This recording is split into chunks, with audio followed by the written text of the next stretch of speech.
예, 반갑습니다. 여러분, 오늘도 예배하시는 여러분들의 삶과 가정과 사업장에 하나님의 놀라운 은혜와 은총이 함께 하시기를 주님의 이름으로 소망합니다. 인터넷을 보다가 한 글을, 어떤 분이 써놓은 글을 사진으로 찍어놓은 것을 보게 됐는데요, 참 의미가 있는 것 같아서 성도님들과 잠깐 함께 보려고 합니다. 제가 읽을게요.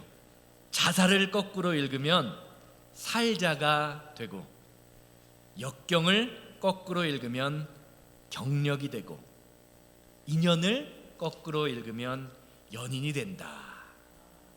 내 힘들다를 거꾸로 읽으면 뭐가 되죠? 내 힘들다를 거꾸로 읽으면 뭐가 되죠?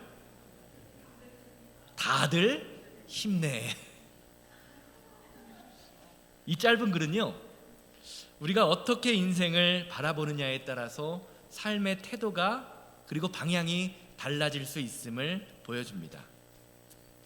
우리가 살고 있는 이 세상은요, 코로나 바이러스 이후에 참 정치적으로, 경제적으로 불안한 세상인 것처럼 보입니다. 많은 것들이 변했습니다.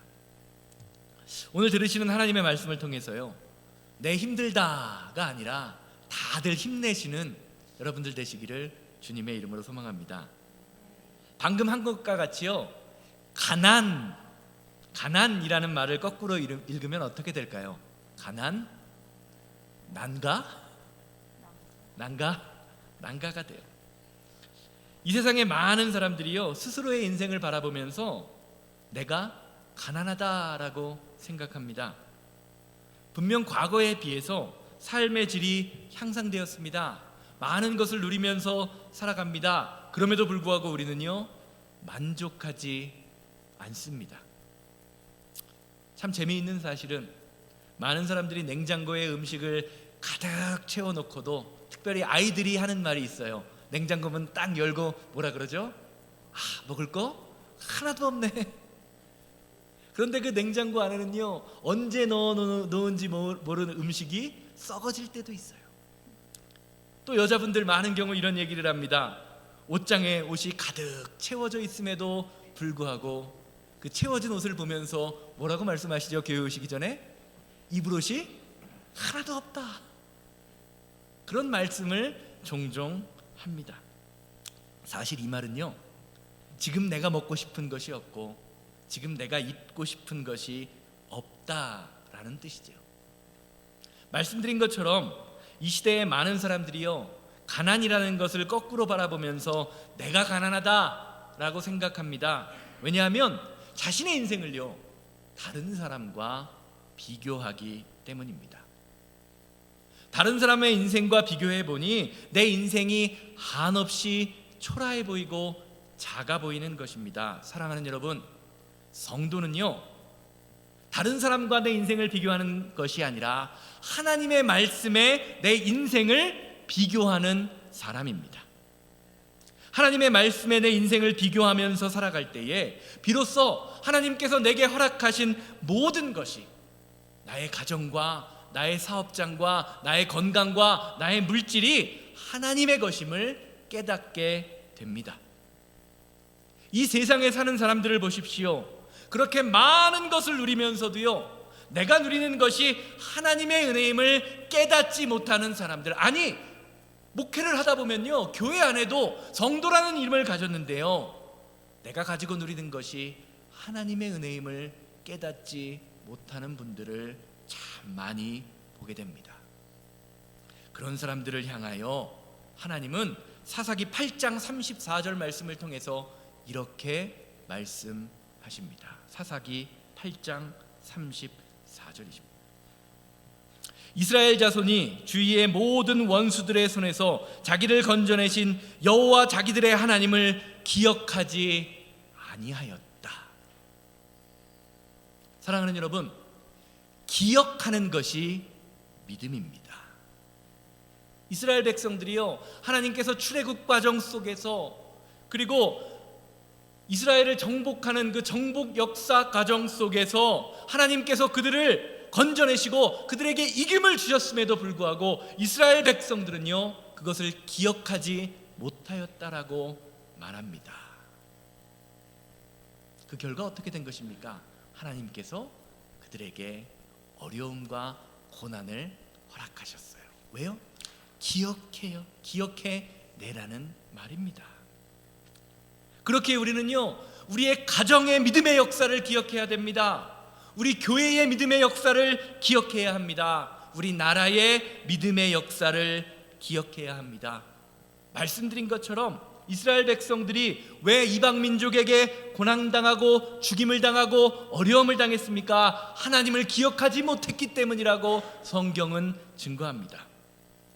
하나님을 기억하지 못했을 때 하나님이 하나님의 백성들의 삶에서 역사하실 수 없었던 것입니다.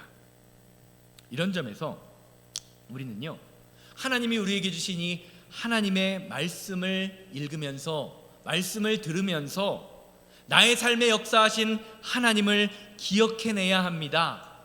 오늘 말씀도 마찬가지죠. 열왕기하 5장 말씀, 아마 설교 말씀으로 여러 번 들으셨을 것입니다. 저도 주일학교 때부터 이 말씀을 여러 번 설교 들었고요, 아이들을 가르칠 때에도 설교했고요, 제가 목회를 하면서도 몇 번 설교를 했던 기억이 납니다. 오늘 본문 말씀을 겉으로 보면요, 아람 군대 장관의 이야기입니다. 나아만이라는 사람이 문둥병에 걸려서 하나님의 사람 엘리사를 찾아가 병을 고치게 되는 기적의 이야기로 들립니다. 그러나 오늘 본문 말씀을 주의 깊게 살펴보면 이 이야기를 통해서 하나님이 저와 여러분들에게, 그리고 우리 가정에게, 우리 공동체에게 하시는 말씀이 있음을 보게 됩니다. 1절 말씀 함께 보시기 바랍니다. 아람 왕의 군대 장관 나아만은 그의 주인 앞에서 크고 존귀한 자니 이는 여호와께서 전에 그에게 아람을 구원하게 하셨습니다. 그는 큰 용사이나 나병 환자였더라. 오늘 말씀은요, 나아만 장군에 대하여 고대 근동 지방 이스라엘 지역에서 최고의 군사력과 경제력을 자랑했던 아람 나라의 군대 장관이라고 소개합니다. 오죽하면 얼마나 그 사람이 위대했느냐라는 것을 성경 말씀은요, 주인 앞에서 왕도 그 사람을 참 크고 존귀한 사람이다라고 이야기합니다. 쉽게 말하면요, 그의 부와 명예와 권력이요 엄청났다는 이야기입니다. 한번 생각해 보시기 바랍니다. 세상에 보여지는 나아만 장군의 모습이 얼마나 대단해 보였을까요? 아마 사람들은요, 그가 지나가기만 하면요, 그가 행차할 때요, 얼굴도 쳐다보지 못했을 겁니다. 머리를 조아리면서요, 모든 사람들이 고개를 숙여야 했을 것입니다. 아마 나아만도요, 자신이 전쟁에 나가서 승리할 때마다 개선장군으로 돌아오는 그 모습을 보면서 스스로 자랑스러워했을 것입니다. 왜냐하면 한 나라의 군대 장관은요, 아무나 쉽게 오를 수 있는 그런 자리가 아니었기 때문입니다. 나아만 스스로도요, 그 자리에 오르려고 엄청난 노력과 엄청난 헌신을 했을 것입니다. 그 자리에 오르기 위해서 말할 수 없는 노력을 했던 것이요, 지금 군대 장관 나아만을 만들었습니다. 이처럼 세상적으로 볼 때 나아만은요, 모든 것을 갖춘 성공한 사람이었습니다.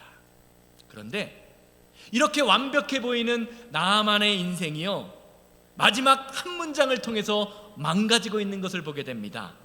나아만은 큰 용사였다. 그러나 나병, 문둥병 환자였다. 그러나로 시작되는 그 한 문장, 문둥병이요, 그의 인생을 망치고 있습니다. 우리는 종종 사람들을 보면서 이렇게 이야기하죠. 내가 웃는 게 아니다. 겉으로 볼 때는 웃고 있는 것처럼 보이지만 속은 어떻다라는 겁니까? 시커멓게 타들어가고 있다라는 거죠. 또 이런 말도 해요. 야, 이거 다 빛 좋은 뭐야? 개살구야. 겉은 번드르르해 보이는데 속은 쓰고 셔서 먹을 수가 없을 만큼 망가져 있다라는 것입니다. 성경이 말하는 나아만의 인생이 바로 이런 인생이에요. 사랑하는 여러분, 인생을 살면서요, 세상적인 성공을 거두는 것이 다가 아닙니다. 물질이, 명예와 권력이, 지식이 다가 아닙니다. 성공하는 인생에만 집중하다 보면 어떻게 됩니까? 생각지도 못한 그런 하나의 인생이 생길 수 있습니다. 그리고 그러나 뒤에 감추어진 그 말할 수 없는 고통과 아픔과 상처가요, 저와 여러분들의 인생을 지옥으로 몰고 갑니다. 오늘 본문 말씀 나아만을 보세요. 겉으로는 멋진 갑옷을 입고 있습니다. 승리의 길을 갑니다. 많은 사람들이 그의 앞에서 무릎을 꿇습니다. 그런데 무엇도 뚫을 수 없을 것처럼 보이는 그 멋진 철갑 갑옷 속에는요, 남들에게 보여주기 싫은, 아니 보여줄 수 없는, 말할 수 없는 아픔, 상처가 있습니다. 성경은 이것을요, 썩어짐의 상징인 문둥병으로 표현하고 있습니다. 겉과 속이 다른 것입니다. 사랑하는 여러분, 혹시 이 세상을, 오늘을 살고 있는 저와 여러분들의 인생이 나만의 모습과 비슷한 그런 나의 인생으로 우리의 인생이 망가지고 있지는 않습니까? 한국 사람들의 문화를 무슨 문화라고 합니까? 체면 문화다. 체면 문화다라고 이야기합니다. 무슨 말입니까? 쉽게 말해서 남들에게 보여지는 것, 그것이 내 인생의 성공을 보여준다, 의미한다라고 생각합니다. 그러다 보니요, 겉으로는 그럴듯한 모습으로 이 세상을 살아가지만 화려한 겉모습과는 달리 우리의 내면 깊은 곳에는 누구에게도 말할 수 없는 고민과 아픔과 상처를 안고 살아갑니다. 여러분, 카푸어라는 말씀 들어보셨어요? 카푸어? 요즘 한국에 있는 젊은이들 사이에서 유행하는 단어입니다. 남들에게 보여지기 위해서요, 모든 돈을 다 끌어모아서 BMW, 아우디, 벤츠, 뭐 그런 차들을 삽니다. 그러면서 자기가 버는 모든 돈의 월급을 걷다가 할부 갚느라 집에서는 라면으로 끼니를 때우는 사람들이, 젊은이들이 참 많이 있습니다. 겉으로 보여지는 인생은 화려한데요, 속은 썩어 문드러져 가는 것입니다. 사랑하는 여러분, 우리도요, 어떻습니까? 하나님을 믿는다고 합니다. 겉으로는 하나님께 예배드리는 사람입니다. 멋져 보입니다. 그런데 하나님을 믿는다고는 하지만 고쳐지지 않는 습관이 있습니다. 죄의 쓴뿌리가요, 여전히 하나님을 믿는 우리를 괴롭힙니다. 상황만 다를 뿐이지 겉모습만 뻔지르르한 것이 오늘 본문에 나오는 나아만이나 우리나 별반 다를 것이 없어 보입니다. 여러분, 문둥병이 왜 무서운지 아십니까? 문둥병이 무서운 이유는요, 고통을 느끼지 못하기 때문입니다. 일단 문둥병이 걸리면 살이 썩어 들어갑니다. 그런데 살이 썩어도 고통을 느끼지 못합니다. 결국에 살점이 떨어지고 손가락이 문드러지고 귀가 떨어져 나가도요, 아픔을 느끼지 못하고 손가락이 떨어졌네, 귀가 떨어졌네 라고 말합니다. 온몸의 감각이 사라져서요, 뜨거운 것을 만져도 뜨거운 것인지 모르고 차가운 것을 만져도 차가운 것을 알지 못하는 것이 문둥병의 증상입니다. 지금 이게 나만의 현실이에요. 그런데 참 재미있는 사실은요, 성경은요, 육신의 문둥병만 조심하라고 이야기하는 것이 아니라 영적인 문둥병을 조심하라고 경고하고 있는 것입니다. 디모데전서 4장 1절에서 2절 말씀 함께 보시기 바랍니다. 그러나 성령이 밝히 말씀하시기를 후일에 어떤 사람들이 믿음에서 떠나 미혹하는 영과 귀신의 가르침을 따르리라 하였으니 자기 양심이 화인을 맞아서 외식함으로 거짓말하는 자들이니라. 사랑하는 여러분, 영적 문둥병이란 다른 것이 아닙니다. 하나님의 말씀에 순종하지 않으면서도 아무렇지 않은 것, 하나님의 말씀에 순종하지 않으면서도 그것을 느끼지 못하는 것, 영적인 무감각증에 대하여 성경은 양심의 화인을 맞았다라고 표현하고 있습니다. 영적 문둥병이라는 거죠. 이 시대에 우리 주변에 있는 많은 교회들, 그리고 성도들의 모습, 아니 내 자신의 모습을 바라보시기 바랍니다. 내 삶에서 하나님의 말씀이 끊기고, 온전히 드림이 끊기고, 찬양이 끊기고, 감사가 끊기는데 문제의식 없이 그저 그냥 멋진 인생으로 거룩한 척하는 사람들이 참 많이 있습니다. 그저 그냥 좋은 게 좋은 거라며 넘어가고, 편한 게 좋은 거라고 하나님의 말씀을 무시하면서 살아갑니다. 성경은요, 예수님께서는요, 이런 성도들의 모습을 바라보면서 다음과 같이 말씀하시죠.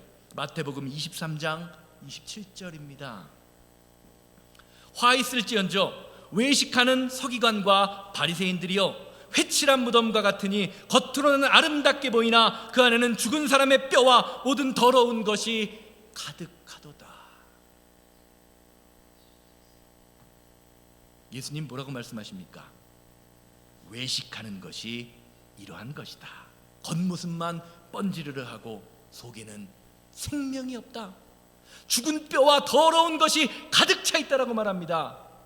그런데 아까 읽은 디모데전서에서 뭐라고 이야기하고 있죠? 자기 양심에 화인 맞아서 외식하는 것이 양심에 화인 맞은 것이다라고 말해주고 있습니다. 사랑하는 여러분, 신앙생활은요, 겉모습만 번드르르한 것이 아닙니다. 우리의 속에 예수님이 주시는, 하나님이 주시는 생명이 있어야 합니다. 겉은 번지르르한 회를 칠해놔서 아주 멋진 무덤 같은데 그 무덤 안에는 뭐가 가득해요? 시체 썩는 뼈가 가득하고 더러운 것이 가득한 인생이 외식하는 자들의 모습이라고 예수님께서는 말씀하고 계십니다. 그렇게 우리는요, 항상 하나님의 말씀을 기억하고 하나님의 말씀이 내 삶의 신앙의 기준으로 삼아야 하는 것입니다. 그래야 우리의 삶이 변화합니다. 믿음이 변화합니다. 우리 안에서 생명의 능력이 자라나기 시작하게 됩니다. 이어지는 말씀 보세요. 열왕기하 5장 2절에서 3절입니다. 전에 아람 사람이 떼를 지어 나가서 이스라엘 땅에서 어린 소녀 하나를 사로잡음에 그가 나아만의 아내에게 수종을 들더니 그의 여주인에게 이르되 우리 주인이 사마리아에 계신 선지자 앞에 계셨으면 좋겠나이다. 그가 그 나병을 고치리이다 하는지라. 문둥병으로 고생을 하는 것을 그 집안의 몸종이었던 나아만 부인의 몸종이 봅니다. 그리고 그 나아만을 보면서요, 이스라엘에 있던 선지자 엘리사를 기억해냅니다. 그리고는요, 그 아내에게 몸종 노술을 하면서 이렇게 이야기해요. 주인님, 우리 주인님께서 사마리아에 있는 그 선지자를 만나면 문둥병이 고쳐질 텐데요. 참 아깝네요. 이 말을 들은 나아만은요, 사실 확인도 하지 않은 채 왕에게 찾아가요. 왜요? 나 이스라엘로 보내달라는 겁니다. 친서를 요청합니다. 가만히 보세요. 아무도 주목하지 않았던 작은 여종의 음성이요, 큰 군대 장관인 아주 위대하다라고 이야기했던, 큰 자라고 이야기했던 나아만의 변화와 결단의 출발점이 됩니다. 사랑하는 여러분, 절박함이 은혜입니다. 절박한 것이 은혜예요. 왜냐하면 내 인생이 절박할 때 하나님의 음성이 들리기 시작하기 때문입니다. 사실 우리는요, 가난보다는 풍성함을 원합니다. 실패보다는 성공을 원합니다. 예수님 믿으면서요, 실패하기 원하는 사람 아무도 없습니다. 절박함보다는요, 안전함을 원합니다. 그런데 하나님께서는요, 우리가 하나님의 말씀에 서지 않고 세상의 성공에 취하게 되면 다음과 같이 된다고 말씀하십니다. 신명기 8장 12절에서 17절 말씀 보시기를 바랍니다. 세상의 성공만 바라보고 실패를 경험하지 못할 때 이스라엘 백성들에게 어떤 일이 일어나는지 하나님이 말씀하고 계세요. 신명기 8장 12절에서 17절입니다. 내가 먹어서 배부르고 아름다운 집을 짓고 거주하게 되며 또 내 소와 양이 번성하며 내 은금이 증식되며 내 소유가 풍부하게 될 때에. 가만히 보세요. 우리가 꿈꾸는 인생 아닙니까? 저와 여러분들이 이 세상을 살면서 누리고 싶은 인생 아닌가요? 그런데 하나님께서는요, 그렇게 될 때에 이렇게 된다고 말합니다. 내 마음이 교만하여 내 하나님 여호와를 잊어버릴까 염려하노라.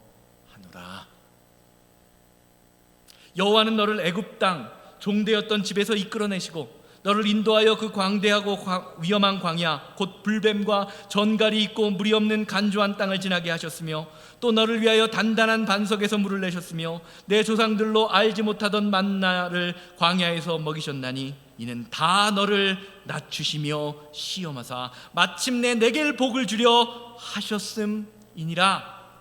그러나 내 마음에 이르기를 내 능력과 내 손의 힘으로 이 재물을 얻었다 말할 것이라. 사랑하는 여러분, 성경은요, 하나님께서는요, 하나님의 사람이 하나님이 주신 은혜를 잊어버리고 세상의 성공에 취하게 되면요, 하나님을 잊어버리게 된다라고 경고합니다. 교회의 역사를 보세요. 교회가 쇠퇴하는, 교회가 힘이 사라지는 출발점은요, 고난이나 핍박의 시기가 아닙니다. 그때는 오히려 교회가 믿음이 더 강해졌습니다. 먹고 살만할 때, 그래서 몸이 편해지고 마음이 편해질 때 교회는 쇠퇴하기 시작합니다. 그리고 가만히 보면요, 지금 우리가 살고 있는 이 시대가 바로 그런 시대가 아닌가라는 생각을 해봅니다. 우리 자녀들이요, 왜 하나님의 말씀을 멀리합니까? 왜 교회에 출석하지 않습니까? 기도하지 않아도, 예배하지 않아도 먹고 살만한 세상이라 느껴지기 때문입니다. 아닌가요? 이 시대의 많은 사람들이요, 지금 성경에서 말하는 것처럼요, 내가 열심히 일하고 열심히 노력하면 잘 살 수 있다라고 생각합니다. 내가 소유한 것, 내가 이룬 모든 것이 내 손의 힘으로 얻은 것이라는 생각이 팽배합니다. 사실 이게 자본주의 사상입니다. 사랑하는 여러분, 자본주의 사상은요, 무서운 것입니다. 왜 그렇습니까? 돈이 힘이요, 돈이 근본이 되는 사회이기 때문입니다.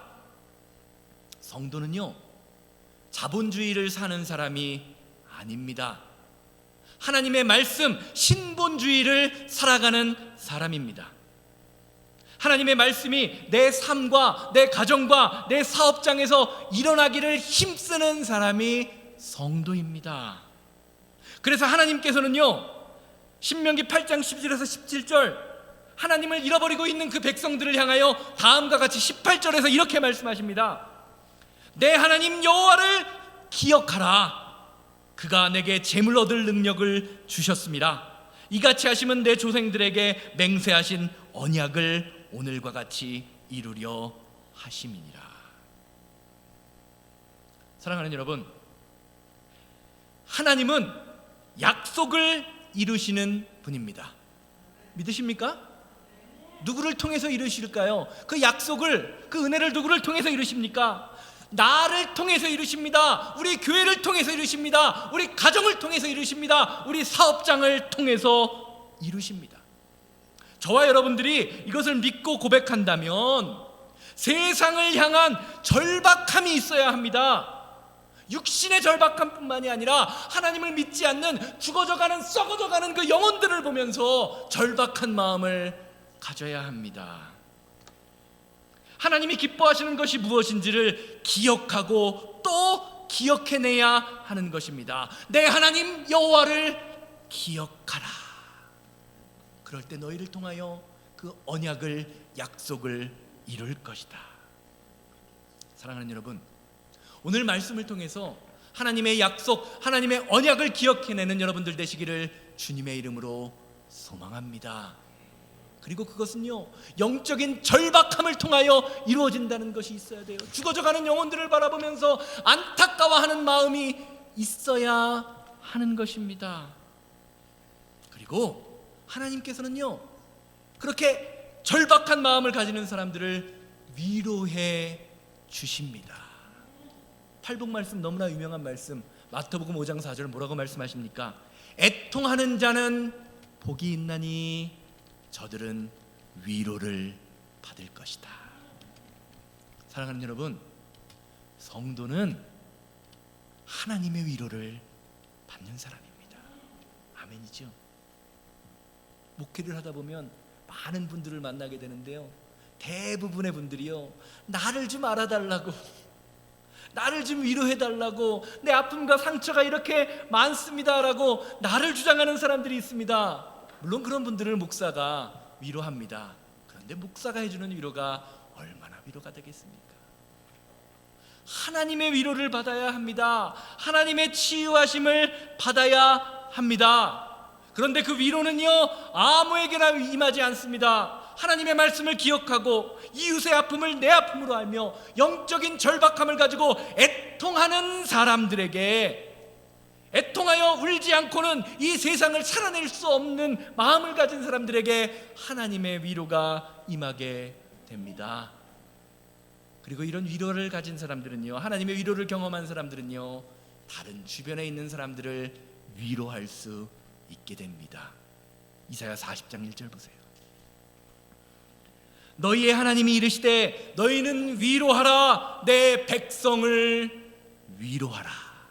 아멘. 사랑하는 여러분, 성도는 위로의 사람입니다. 그리고 교회는 어떤 곳입니까? 위로가 차고 넘치는 곳입니다. 그러기 위해서요, 내가 먼저 하나님의 위로를 받아야 합니다. 그리고 하나님께 받은 그 위로를 내 이웃에게, 내 가족에게 전하는 사람이 되어야 합니다. 우리 새생명교회 성도들은 보기만 해도 위로가 돼. 나는 우리 장로님만 보면, 우리 권사님만 보면, 집사님만 만나면 위로가 되는 것 같다니까. 우리 안에, 우리 교회 안에 이런 위로가 있으면요, 우리 교회가 얼마나 아름답고 행복한 교회로 거듭날까요? 저 인간 꼴 보기 싫어 죽 같아. 그냥 얼굴만 봐도 힘든 것이 아니라 얼굴만 봐도 위로가 돼야 합니다. 옆 사람 보시면서 한번 고백하시기 바랍니다. 얼굴만 봐도 위로가 됩니다. 네, 여러분, 얼굴만 봐도 위로가 돼요. 오늘 예배하시는 모든 분들의 삶과 가정에 하나님이 주시는 위로가 풍성하게 넘치기를 주님의 이름으로 소망합니다. 오늘 말씀 보세요. 아무에게도 말 못할 문둥병으로 고민하던 나아만이요, 계집 여종의 소리를 들었을 때 이제는 고칠 수 있겠구나, 내 문둥병이 낫겠구나, 내 상처가 낫겠구나, 얼마나 위로가 됐겠습니까? 얼마나 큰 소망이 생겼을까요? 사랑하는 여러분, 여러분들에게는 이런 계집종과 같은 소리가 있으십니까? 이 소리가 있어야 돼요. 이 소리가 들려야 돼요. 그렇다면 그 소리에 어떻게 반응하고 계십니까? 목회를 하다 보면, 목사님, 저는 평생을 교회 다녔는데 하나님의 음성을 한 번도 듣지 못했습니다 라고 말씀하시는 분들이 종종 있습니다. 가만히 보면요, 그것은 하나님의 음성을 듣지 못해서가 아니라 하나님의 음성에 대한 오해를 하고 있기 때문입니다. 하나님의 음성은요, 신비한 체험을 통해서만 듣는 것이 아닙니다. 물론 신비한 체험을 통해서 하나님이 직접 음성을 들려주시기도 합니다. 그런데요, 하나님께서는요, 그런 것 이외에도 때론 설교 말씀을 통해서 말씀을 전하는 목사와 말씀을 듣는 성도님들에게 감동을 주실 때가 있습니다. 때로는 여러분들이 하나님의 말씀을 읽는 중에 하나님께서 감동을 주시기도 합니다. 또 오늘은 또 어떤 때는 나만의 경우처럼 옆에 있는 주변 사람들의 말을 통해서, 대화를 통해서 하나님이 음성을 들려주시기도 합니다. 그렇게 우리는요, 오늘 말씀처럼 어떠한 상황에서도 하나님의 음성을 듣기 위해서 모든 순간에 이 영적인 귀를 열고 하나님의 음성을 들을 수 있는 훈련을 해야 하는 것입니다. 주님, 내게 말씀을 주시옵소서. 말씀만 주시면 받으면 안 돼요. 말씀에 뭐 해야 돼요? 내가 순종하겠습니다. 하나님의 말씀을 한 번도 못 들어보셨다고요? 말씀이 곧 하나님이시다. 태초에 말씀이 계시니 이 말씀이 계시니라. 이 말씀이 곧 하나님과 함께 하셨으니 이 말씀이 곧 하나님이시니라. 음성을 듣지 못하겠으면 하나님의 말씀을 보십시오. 그리고 순종하십시오. 그러면 여러분들의 인생이 바뀝니다. 신앙이 바뀝니다. 하나님이 우리에게 회복을 주십니다. 위로를 주십니다. 그러나로 인하여 망할 수밖에 없는 인생이 하나님의 말씀으로 회복되는 능력이 시작됩니다. 이것이 하나님께서 우리에게 말씀을 주시고 기억하게 하시는, 절박함 가운데에서 하나님의 은혜를 누리게 하시는 이유입니다. 결론적으로 말씀드리겠습니다. 제가 목사로서 이 세상을 돌아가면서, 세상이 돌아가는 것을 보면서 한 가지 느끼는 것은요, 우리가 사는 이 시대가 점점 더 빠르게 변화되어 간다라는 것입니다. 그래서요, 나이가 지긋하신 우리 성도님들을 볼 때마다 우리 성도님들 세상의 변화를 캐치업하기가, 따라가기가 참 힘드시겠구나라는 생각을 종종 합니다. 여러분들이 저를 보면서 목사가 젊다, 어리다라고 생각하시는데요, 저도 조금만 방심하면요, 요즘 발달되는 스마트폰이나 기계나 소프트웨어들의 변화가 빨라서요, 시대에 뒤처지는 느낌을 받을 때가 있습니다. 예전에는 그렇지 않았는데요, 핸드폰을 조작하는 것을요, 저희 큰딸 희정이보다, 유정이보다 못할 때가 있습니다. 예전에 제가 저희 아버님, 어머님 보면서 그게 이해가 되지 않았는데 이제는 제가 그런 시대가 되었어요. 그러니 우리 성도님들은 얼마나 힘드시겠습니까? 이런 점에서 우리가 처음 살펴봤던 글을 다시 한번 보기 원합니다. 자살을 거꾸로 읽으면 뭐가 되죠? 살자가 되고, 역경을 거꾸로 읽으면 경력이 되고, 인연을 거꾸로 읽으면 연인이 됩니다. 그리고 내 힘들다를 거꾸로 읽으면 뭐가 된다고요? 다들 힘내. 오늘 말씀을 통해서, 하나님의 위로를 통해서 모두들 힘내시는 새생명교회와 성도님들 되시기를 주님의 이름으로 소망합니다. 절박함 가운데 계십니까? 하나님의 말씀을 기억해내십시오. 그리고 반응하고 순종하십시오. 그러면 하나님이 위로를 주실 것입니다. 내 힘들다, 내 힘들다 외치고 고통하며 신음하는 그 세상 속에서 다들 힘내시는 우리 새생명교회 성도님들 되시기를 주님의 이름으로 소망합니다. 이것이 오늘 저와 여러분들을 이 자리에 부르시고 예배하게 하시는 이유입니다. 다 같이 자리에서 일어나셔서 주만 바라볼지라 부르시고, 주님, 절박하고 힘든 상황 속에서 내가 주님을 만나기를 원합니다.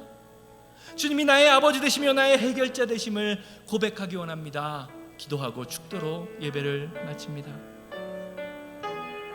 하나님의 사랑,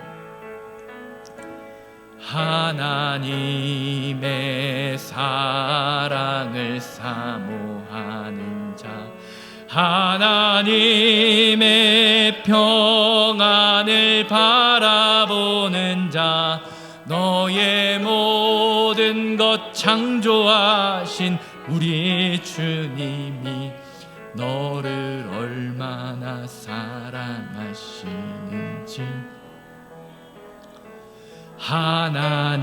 하나님께 찬양과 경배하는 자, 하나님의 선하심을 닮아가는 자, 너의 모든 것 창조하신 우리 주님이 너를 자녀 삼으셨네. 하나님 사랑의 눈으로 너를 어느 때나 바라보시고 하나님 인자한 귀로서 언제나 너에게 기울이시니 어두움에 밝은 빛을 비춰주시고 너의 작은 신음에도 응답하시니 너는 어느 곳에 있든지 주를 향하고 주만 바라볼. 다같이 기도하십니다. 자비롭고 거룩하신 하나님, 회칠한 무덤과 같은 우리의 인생이 되지 않기를 원합니다. 아버지 하나님, 겉모습만 화려하고 겉모습만 치장하는 것에 빠져서 아버지 하나님의 말씀을 잊어먹은 영적인 문둥병에 사로잡혀 있는 것이 아닌지 우리를 바라볼 수 있도록 우리를 깨닫게 하시니 감사를 드립니다. 아버지 하나님, 신앙생활은 좋은 게 좋은 것이 아닙니다. 하나님의 말씀이 좋은 것입니다. 하나님의 능력이 좋은 것입니다. 하나님의 뜻이 이루어지는 것이 좋은 것입니다. 주여, 우리를 불쌍히 여겨주시고 하나님의 뜻대로 하나님의 말씀대로 살아감으로 하나님이 주시는 귀한 은혜와 은총으로 능력을 얻을 수 있는 귀한 믿음의 자녀들 될 수 있도록 아버지, 우리를 붙잡아 주시고 인도하여 주시옵소서. 예수님의 생명의 능력이 오늘 예배하는 모든 성도님들에게 일어나게 하셔서 오직 성령 충만함의 은혜로 새로워지는 믿음의 역사가 오늘 예배하는 성도님들에게 나타나게 하여 주시옵소서. 주님, 하나님을 믿는다고 하면서 우리는 우리의 영을 회복시키고 우리의 심령이, 우리의 삶이 하나님과 가까워지는 것보다 회칠한 무덤처럼 겉모습만 아름답게 보이려고 했던 모습이 있었음을 보게 하시니 감사를 드립니다. 주님, 내 안에서 하나님을 향한 영적인 간절함, 세상 것으로 만족함을 얻는 것이 아니라 하나님의 말씀을 지킴으로 아버지 하나님 순종함으로 기쁨을 얻게 하여 주시옵소서. 신앙생활은 그저 그냥 좋은 것이 아닙니다. 편한 게 좋은 것이 아닙니다. 하나님의 말씀이 이루어지는 것이 좋은 것입니다. 하나님의 뜻이 이루어지는 것이 좋은 것입니다. 이것을 고백하게 하시고 영적인 갈급함을 통하여 하나님이 주시는 참된 회복과 참된 은혜가 이루어지는 믿음의 성도들, 새생명교회가 되게 하여 주시옵소서. 이제는 우리 주 예수 그리스도의 은혜와 아버지 하나님의 거룩하심과 성령님의 감화감동 역사하심이 예배를 마치고 삶의 자리로 돌아가 간절함 가운데 주님을 찾음으로 영적 문둥병을 이겨내기 원하는 우리 성도님들의 삶과 가정과 사업장, 만나는 모든 사람들 위해 이제부터 영원토록 함께 있을지어다. 아멘. 아멘.